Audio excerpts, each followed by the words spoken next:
নারীদের নিরাপত্তা সুনিশ্চিত করতে শহর জুড়ে টহল পিঙ্ক মোবাইল ভ্যানের সম্প্রতি জলপাইগুড়ি জেলা পুলিশের উদ্যোগে চালু করা হয়েছে বিশেষভাবে প্রশিক্ষিত মহিলা পুলিশ অফিসার এবং কর্মীদের নিয়ে পিঙ্ক মোবাইল ভ্যান।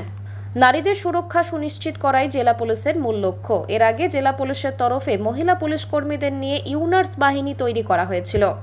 শহরের বিভিন্ন রাস্তা ও অলিতে গলিতে ইউনার্স বাহিনীর টহলদারি চলছে। এবার নারীদের নিরাপত্তার জন্য রাস্তায় নামানো হয়েছে পিঙ্ক মোবাইল ভ্যান।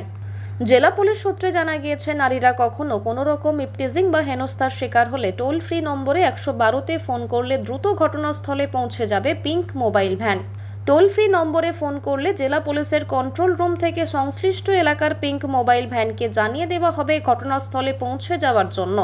এদিন রাতে জলপাইগুড়ি শহরের কদমতলা মোড় সংলগ্ন মুখার্জি ভবন এলাকায় টহলদারি চালায় মহিলা পুলিশেরা। এরপর শহরের বেশ কয়েকটি রেস্তোরাঁতেও নজরদারি চালায় পিঙ্ক পুলিশ।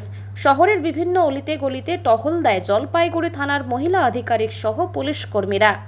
এই ধরনের নারী নিরাপত্তা সম্পর্কিত নজরদারি লাগাতার চলবে বলে জানিয়েছেন পুলিশ আধিকারিকেরা।